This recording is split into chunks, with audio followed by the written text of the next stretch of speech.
Gênesis, capítulo 31. Jacó foge de Labão. Jacó ficou sabendo que os filhos de Labão andavam dizendo o seguinte: Jacó está tirando tudo o que é do nosso pai. É às custas do nosso pai que ele está ficando rico. Jacó também notou que Labão já não se mostrava tão amigo como antes. Então o Senhor Deus disse a Jacó: Volte para a terra dos seus pais, onde estão os seus parentes. Eu estarei com você. Aí Jacó mandou chamar Raquel e Léia para que viessem ao campo onde ele estava com as suas ovelhas e cabras. Quando chegaram, ele disse: Tenho reparado que o pai de vocês já não se mostra tão meu amigo como antes. Mas o Deus do meu pai tem estado comigo. Vocês sabem muito bem que tenho me esforçado muito, trabalhando para o pai de vocês. Mas ele me tem enganado e já mudou o meu salário umas 10 vezes. Porém Deus não deixou que ele me prejudicasse. Quando ele dizia: Os cabritos com manchas serão o seu salário, aí as fêmeas tinham crias manchadas. E quando ele dizia: Os cabritos listados serão o seu salário, aí as crias saíam todas listadas. Foi assim que Deus tirou os rebanhos do pai de vocês e os deu a mim. Um dia, quando os animais estavam no tempo do cruzamento, eu tive um sonho. Eu vi que os bodes que cobriam as fêmeas eram listados, malhados e manchados. O anjo de Deus me chamou pelo nome e eu respondi: Aqui estou. Então ele continuou: Veja, todos os bodes que estão cruzando são listados, malhados e manchados. Eu estou fazendo com que isso aconteça porque tenho visto que Labão está fazendo com você. Eu sou o Deus que apareceu a você em Betel, onde você me dedicou uma pedra, derramando azeite sobre ela, e onde você me fez uma promessa. Agora prepare-se, saia desta terra e volte para a terra onde você nasceu. Então Raquel e Léia responderam: Não sobrou nada para herdarmos do nosso pai. Ele nos trata como se fôssemos estrangeiras. Ele até nos vendeu e depois gastou todo o dinheiro que recebeu como pagamento. Toda a riqueza que Deus tirou do nosso pai é nossa e dos nossos filhos. Portanto, faça tudo o que Deus mandou. Jacó se preparou para voltar a Canaã, onde morava Isaque, o seu pai. Fez com que os seus filhos e as suas mulheres montassem os camelos, ajuntou tudo o que tinha e partiu, levando todos os animais que havia conseguido com o seu trabalho na Mesopotâmia. Labão, o pai de Raquel, havia ido para outro lugar a fim de cortar a lã das suas ovelhas. E enquanto ele estava fora, Raquel roubou as imagens dos deuses da casa dele. Foi assim que Jacó, sem avisar que ia embora, enganou Labão, o arameu, fugindo com tudo o que tinha. Atravessou o rio Eufrates e foi na direção da região montanhosa de Gileade. Labão vai atrás de Jacó. 3 dias depois, Labão ficou sabendo que Jacó havia fugido. Ele reuniu os seus parentes e foi atrás de Jacó.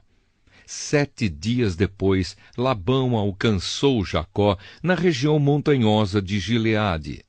Naquela noite, Deus apareceu num sonho a Labão, o arameu, e disse: Cuidado, não faça nada a Jacó. Labão alcançou Jacó na região montanhosa de Gileade, onde ele estava acampado. E Labão e os seus parentes acamparam no mesmo lugar. Aí Labão disse a Jacó: Por que foi que você me enganou, levando as minhas filhas como se fossem prisioneiras de guerra? Por que você me enganou, fugindo desse jeito, sem me dizer nada? Se você tivesse falado comigo, eu teria preparado uma festa alegre de despedida, com canções acompanhadas de pandeiros e de liras. Você nem me deixou beijar os meus netos e as minhas filhas. O que você fez foi coisa de gente sem juízo. Eu poderia ter feito muito mal a vocês, mas na noite passada o Deus do seu pai me disse assim: Cuidado, não faça nada a Jacó. Eu sei que você foi embora porque tinha saudades de casa. Mas por que foi que você roubou as imagens dos deuses da minha casa? Jacó respondeu: Eu fiquei com medo, pois pensei que o Senhor ia me tirar as suas filhas à força. Mas se o Senhor achar as suas imagens com alguém aqui, essa pessoa será morta. Os nossos parentes são testemunhas. Se o Senhor encontrar aqui qualquer coisa que seja sua, pode levar. Acontece que Jacó não sabia que Raquel havia roubado as imagens. Labão entrou na barraca de Jacó, depois na de Leia e depois na das duas escravas. Porém, não encontrou as suas imagens. Então foi para a barraca de Raquel. Aí ele procurou em toda parte, porém não achou nada, pois Raquel havia posto as imagens numa sela de camelo e estava sentada em cima. Ela disse ao pai: "O senhor não fique zangado comigo por eu não me levantar, mas é que estou menstruada." Foi assim que Labão procurou as suas imagens sem as encontrar. Aí Jacó ficou zangado. Ele disse a Labão: "O que foi que eu fiz de errado? Qual foi a lei que eu quebrei para o Senhor me perseguir com tanta raiva? Agora que mexeu em todas as minhas coisas, será que encontrou alguns objetos que são seus? Pois põe esses objetos aqui na frente dos meus parentes e dos seus, para que eles julguem qual de nós dois está com a razão. Durante os 20 anos que trabalhei para o Senhor, as suas ovelhas e as suas cabras nunca tiveram abortos, e eu não comi um só carneiro do seu rebanho, nunca lhe trouxe os animais que as feras mataram, mas eu mesmo pagava o prejuízo. O Senhor me cobrava qualquer animal que fosse roubado de dia ou de noite. A minha vida era assim. De dia o calor me castigava e de noite eu morria de frio. E quantas noites eu passei sem dormir. Fiquei 20 anos na sua casa. Trabalhei 14 anos para conseguir as suas 2 filhas e 6 anos para conseguir os seus animais. E ainda por cima, o Senhor mudou o meu salário umas 10 vezes. Se o Deus dos meus antepassados, o Deus de Abraão, o Deus a quem Isaque temia, não tivesse estado comigo, o Senhor teria me mandado embora com as mãos vazias. Mas Deus viu o meu sofrimento e o trabalho que tive, e ontem à noite ele resolveu a questão." Jacó e Labão fazem um trato.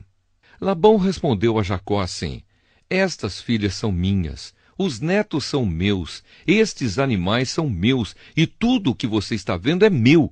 Agora, como não posso fazer nada para ficar com as minhas filhas e com os filhos que elas tiveram, estou disposto a fazer um trato com você. Vamos fazer aqui um montão de pedras para que lembremos desse trato." Então Jacó pegou uma pedra e a pôs de pé, como se fosse um pilar. Depois disse aos seus parentes que ajuntassem e amontoassem pedras. Eles fizeram um montão de pedras e depois tomaram uma refeição ali do lado dele. Labão pôs naquele lugar o nome de Jegar-Saaduta, e Jacó o chamou de Galeede.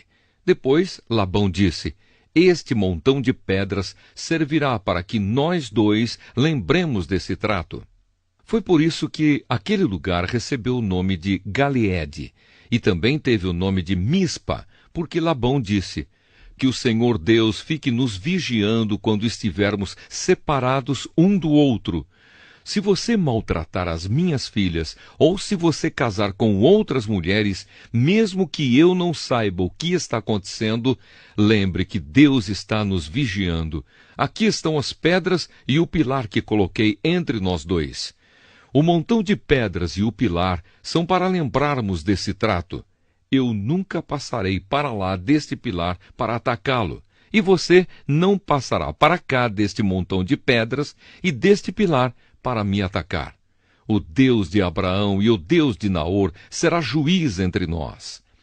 Então Jacó fez um juramento em nome do Deus a quem Isaque, o seu pai, temia. Ele ofereceu um animal em sacrifício ali, na montanha, e convidou os seus parentes para uma refeição. Naquela noite, eles comeram e dormiram ali na montanha. Na manhã seguinte, Labão se levantou bem cedo, beijou as suas filhas e os seus netos e os abençoou. E depois foi embora, voltando para sua terra.